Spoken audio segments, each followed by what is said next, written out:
Good morning, YouTube. So what's going on today is my trusty Milwaukee 3/8 ratchet. This is a silver head, so it's the higher torque, low speed 2557. I initially bought one of the black-headed ones. Where's that guy? I think I still have it here, and it's trash. These guys, because they're cheap, you get them on sale, and it's junk. They're high speed, low torque. I found it almost useless. Probably would be better with a 1/4-inch drive head on it. I mean, I suppose I could put an adapter on it, but it's relegated to taking up space in my box. But these guys I really like, and then the extended reach ones are good too. They have much higher torque. Not as good as the newer ones that are just coming out this year, but I've used this thing for years, as you can tell. And what started to happen over the last year or so is that it's starting to free spin. And it still sounds pretty good. It's a little rough, but not bad. But a lot of times what happens is if you have a couple of extensions stacked up, or you have a use universal, it has a little bit of lash in it. Sometimes the head will just kind of burr, but it won't engage, and it won't actually turn it. So you have to kind of give it a little help. And what's going on is it's not engaging the teeth inside the yoke. So I'll show you, basically how these things work, and then we'll take a look and see what's going on with it. You don't really have to take much apart to get the head apart. I'm just going to pull the snap ring out right there, and then the head will come out, and you should be able to slip the yoke out. So let's start by getting this sucker apart. Plus, it's pretty dirty too. I'm sure it could use a good cleaning.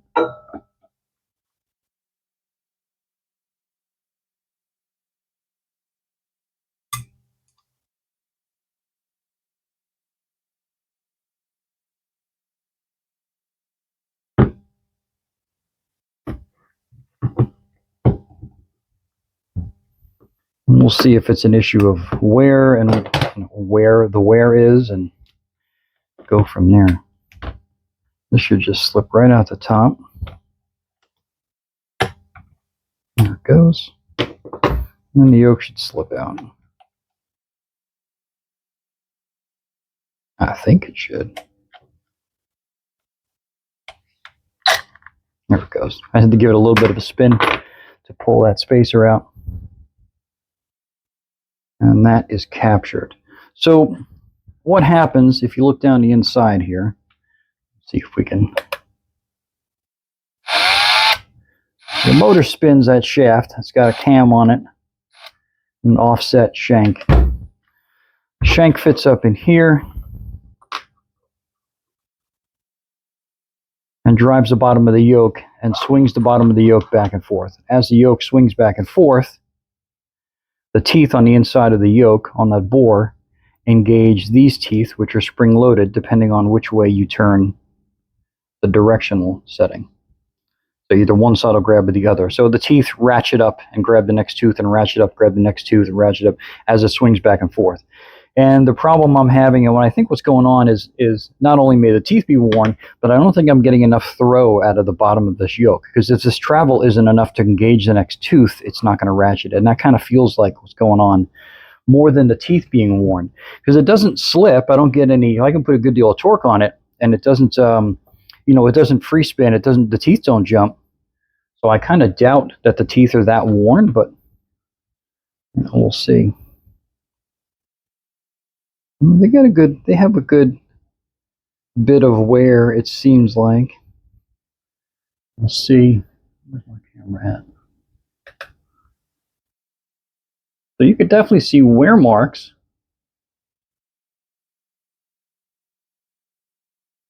Where the teeth have engaged and are starting to wear into the teeth in the yoke. But they're not worn out. They're not rounded over. There's no broken teeth.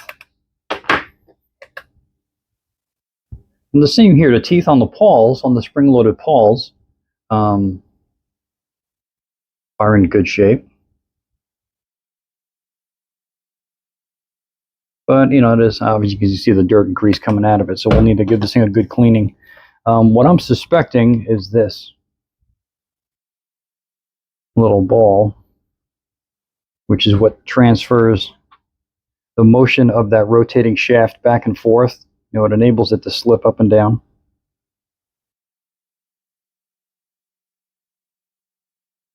I was expecting this to have a whole lot of slop in it for this bushing to be worn out. Because as that shaft rotates around, it allows it to slip up and down, so it doesn't have to push the yoke up and down, but it swings the yoke back and forth as the shaft in the end moves this way. And that's actually pretty tight. That's not bad at all. So I think what I'm going to do, since I don't see any obvious wear, you can get these yokes. They're like 40, 50 bucks. You can get a replacement head kit. This ratcheting head, they aren't terribly expensive. You can get them direct from Milwaukee. There's a couple of aftermarket companies making them, like they are for most ratchets. So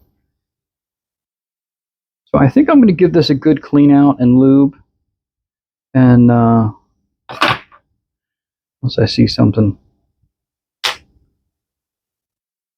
that absolutely needs to be replaced. And these are there's little spring-loaded balls that keep this thing under tension. Oops. Up here. And there's springs up behind those. And there's those little springs. You can see this little block on the other end of that spring.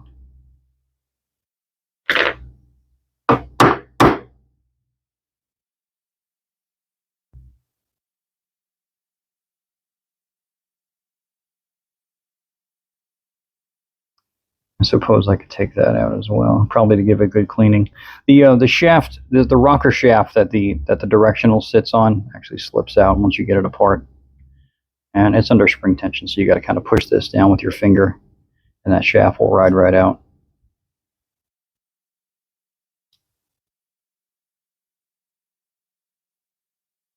And here you can see how the inside works. So we've got another spring-loaded detent right here, and as you set the directional, it sets the tension which side of that pawl faces up. We're gonna knock that guy out, and there's a detent that actually rides on the back side here. And all that does is, as you change the direction of it, it either pushes one side up or the other.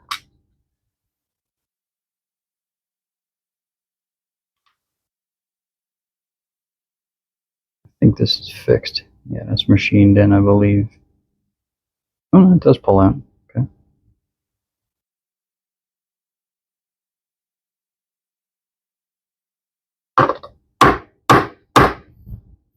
Yeah, this needs a real good hose out. I mean, it's not terribly gooey. There's some grease in there, but I don't feel a whole lot of dirt or grit that would affect its motion. Because these little spring-loaded pawl, has to snap up into the teeth, and if it isn't snapping up with enough force and grabbing the teeth cleanly, it can jump back out again. I'll give this guy a good clean down.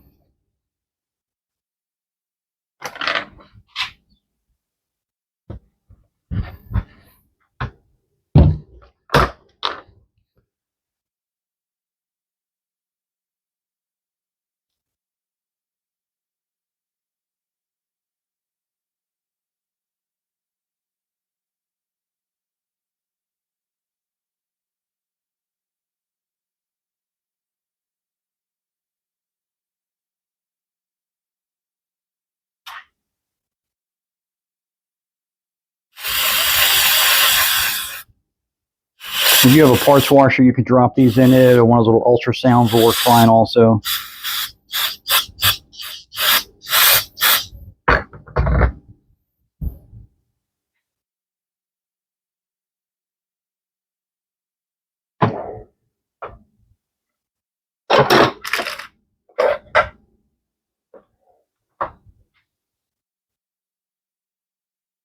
I want to make sure the root of all these splines is nice and clear. There isn't any built up sediment or junk in there that could be keeping the teeth from sitting down all the way and engaging fully.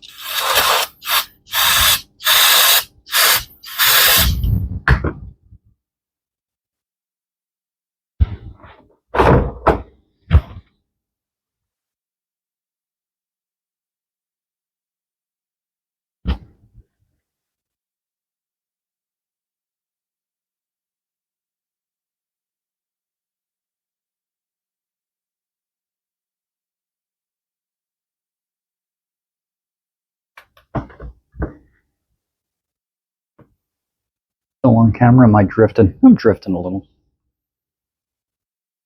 Better. So you can see there's a little bit of a wear ring. You can see where the teeth were engaging and not engaging.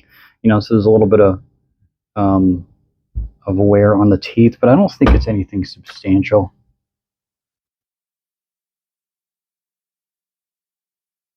Yeah, I can't say that I can feel anything on the teeth, any kind of ridge built up, so I don't think there's any substantial, wear removal material. So.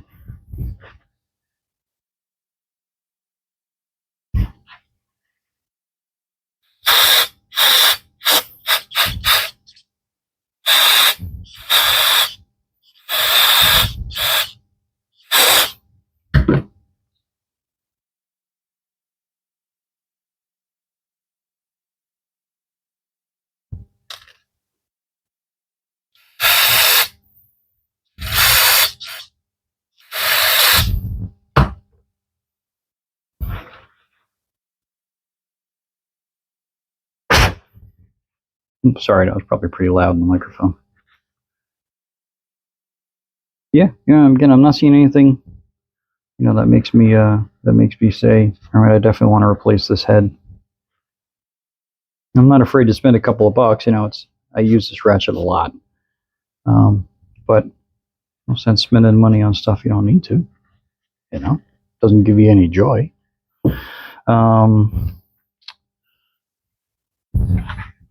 Let's get this guy hosed out. What is that? I don't think this shank will come out of here with the head still on. I think it's got to come out from the inside. Let's see. Yeah, no, that's captured. I'm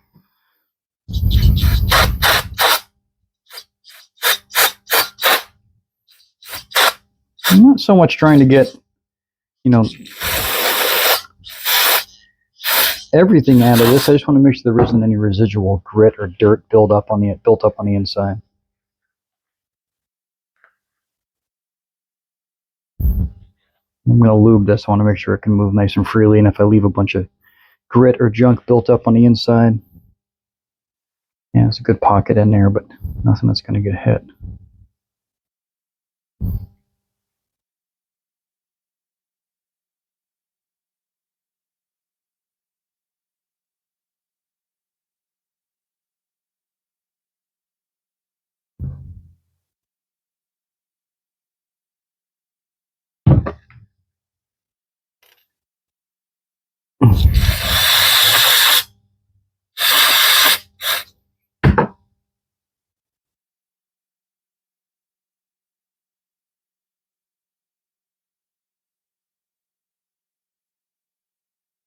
Fun part's going to be seeing if I remember how to put this together.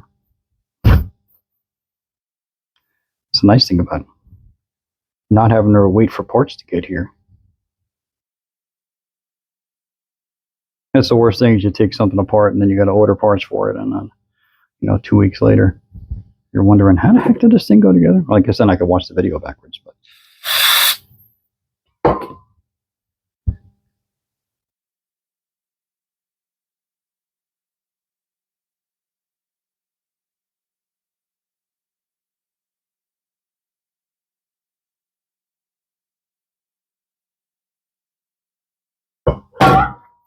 Where are you?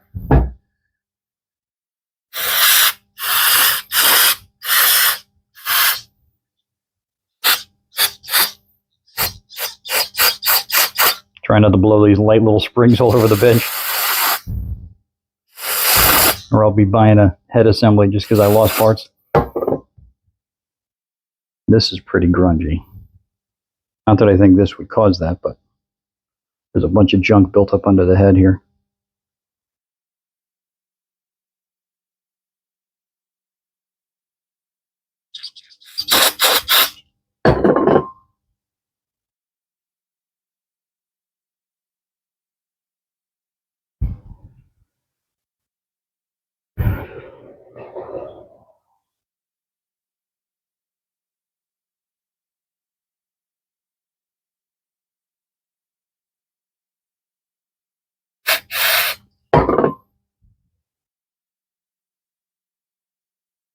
How tight is this? That head. I don't know what. Actually, that does roll around in there, so it might be worth taking a look at.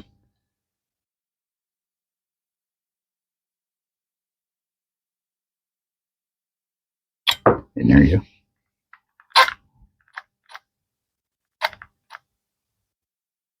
I've got to line the pin up in the center in order to get that yoke back on there. What I wanted to see is how much slop there is in the center bore of this little spacer.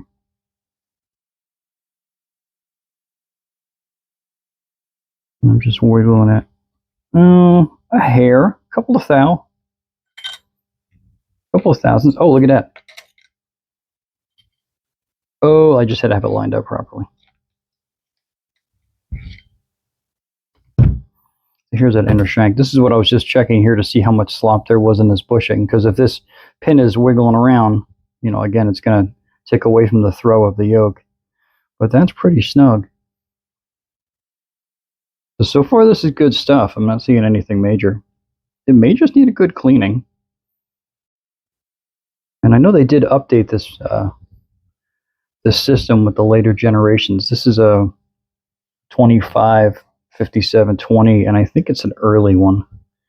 You know, they came out with an updated version a couple of years after. And I think they made some changes to this head, so that might have been a problem. Rings and pins, the rest are all clear. Now I can get in here and clean this out, because down inside, you see this little, there's a recess cut in the back side of these for that round spacer to spin around in. And there's a bit of junk built up in there, so now I'll be able to get in there and get that cleaned out.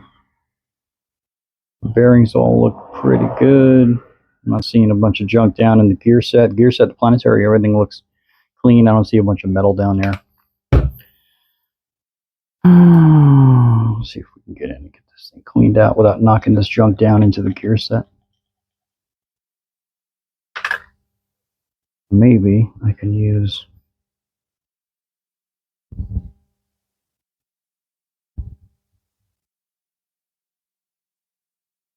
that's a better idea.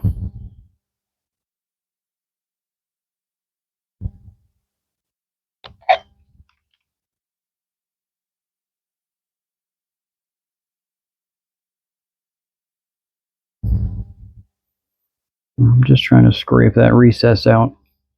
You know, over the years, grease is going to get built up in there, and then anywhere you put grease, you attract dust and dirt.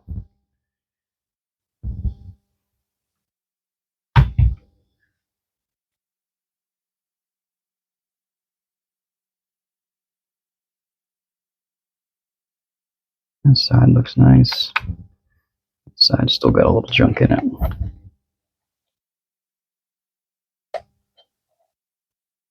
A bunch of crud.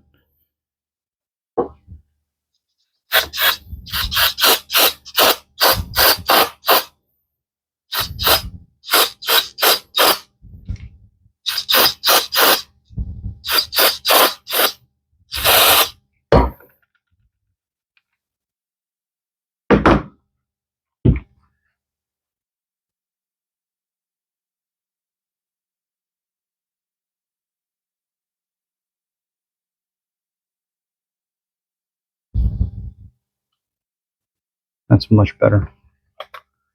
Now those inside recesses are, get these on camera? Yeah. You can see those recesses inside are nice and clear. Ooh, there's actually still a little bit of junk right up there.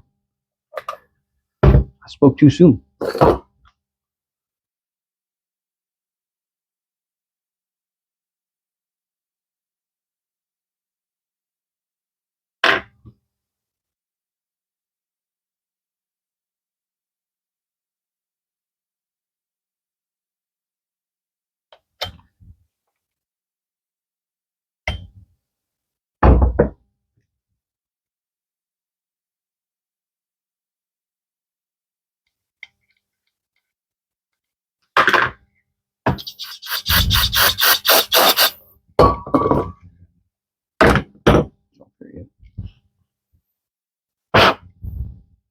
All right. Well, that one's better.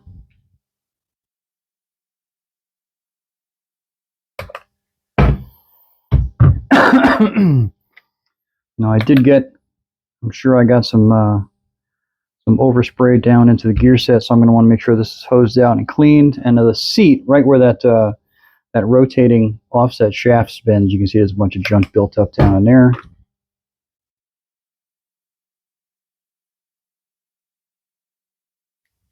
Oh, it's actually not much. It's actually a beveled edge right there. So while it looked like there was a bunch of junk built up on the edge, it was really just a very thin accumulation of stuff sitting on a beveled edge. So in other words, there wasn't enough junk built up to fill the whole corner up. It was just the beveled edge. It had a very thin coating on it. If you follow, and if you don't, well, sorry, it's not worth going into more. I do a crummy enough job of repeating the same thing 15 times anyway. The last thing you want to be rambling on about beveled edges, kind of like I am right now. Actually, see, it's a disease. I can't help it. All right, look at that. Those bearings. Planetary, a decent hose out.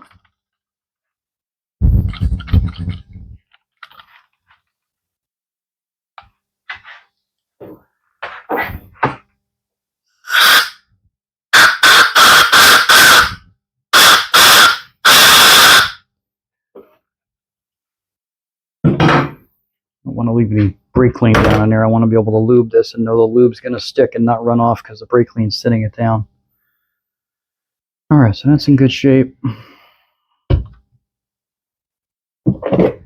Now this is just like a 1030 full synthetic. I use this, or a 530 full synthetic. I use it as just a light oil for stuff like this.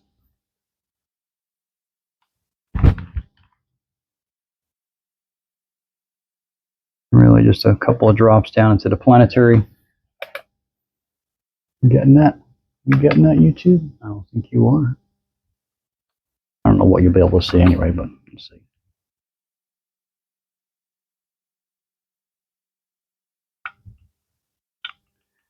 Hit those bearings down into the planetary. There's my yoke. You can see again, no wear on these splines. You can see a witness mark where it's been contacting, but there's no appreciable wear that I can tell. I can't catch a fingernail on any of this stuff.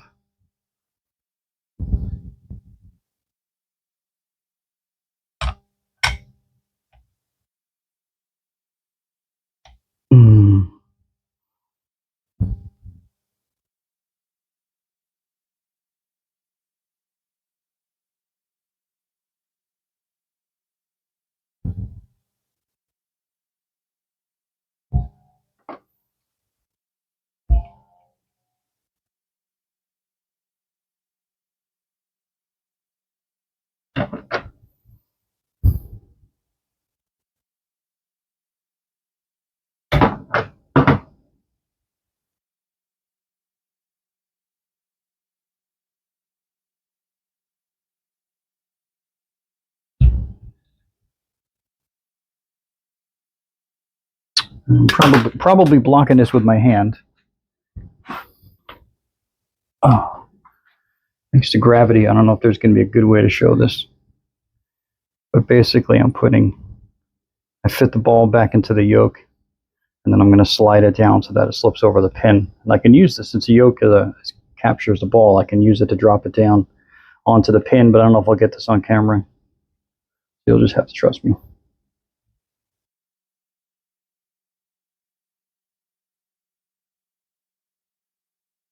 There down the bottom, you see the opening in the yoke, the opening in that little ball fitting down over the pin.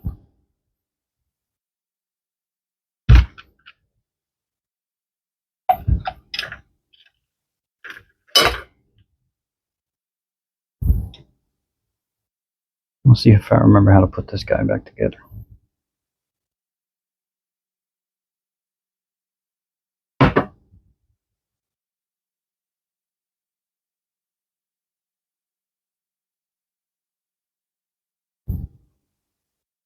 No, see, I screwed up already.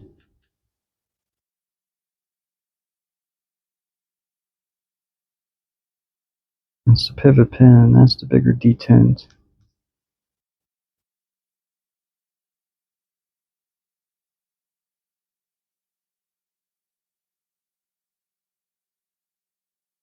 Oh yeah, that's right. Because that this little pin that sticks up captures the recess on the back, so it just limits the range of motion on the direction knob. That way you can't just spin it around and around and around, and it doesn't break off the detent that holds the rocker. All in there.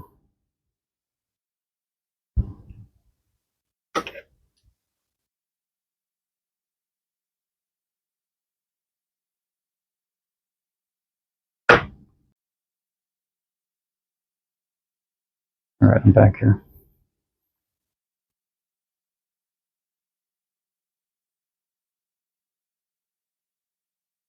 Let's line this up. So this is gonna, remember, you're depressing that plunger in the bottom there is spring loaded. So you're gonna have to press this down a little bit of tension. And it's gonna want to squirm back and forth, but you're trying to line up that hole. You can slide the pivot shaft back in. I've never had one of these apart before, but I've had more than a couple of ratchets apart over my career. And nobody's reinventing the wheel.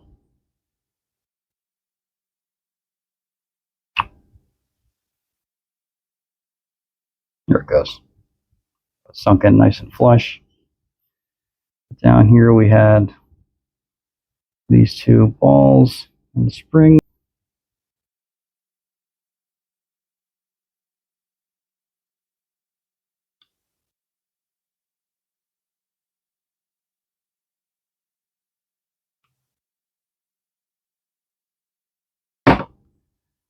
They push on that thrust washer.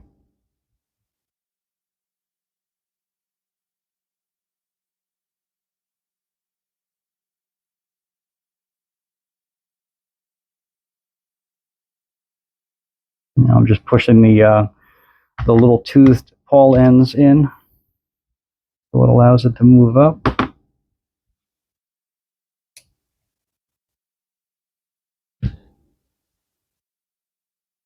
Snap ring should be pretty straightforward, other than you're still pushing on spring pressure on those two little balls there. So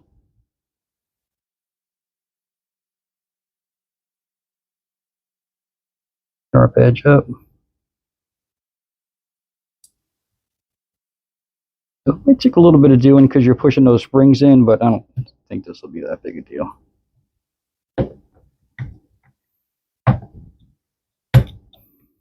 Yeah, one end's in already. I'm just walking it around now. Here we go. Moment of truth. Looks good.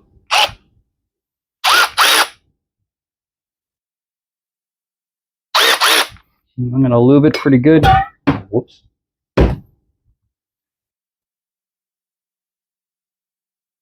And then we'll have to let it sit for a bit. And I'll try to purge the rest of the extra oil out of there. I want to make sure these flat surfaces here where the yoke is pivoting against the side plates is good and lubricated.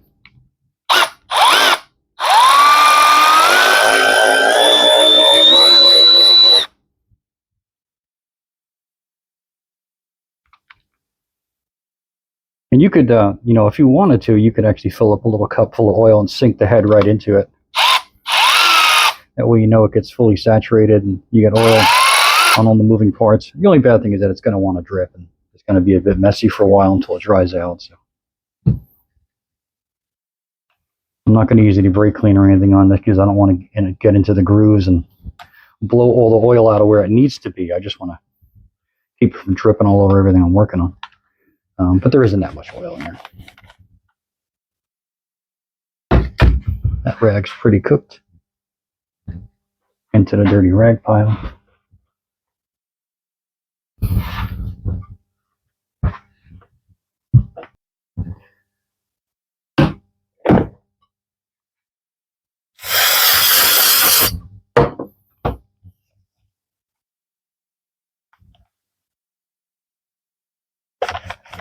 don't mind getting greasy. I mean, like I've been doing it for under 50 years now, but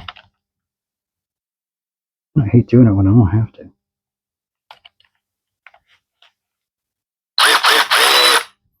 All right, so we're going to be doing a AC compressor and some other stuff on this car pretty soon. I'm sure I'll be giving that a workout. We'll see how well it works out. Works out. All right. I think I'm running out of vocabulary here.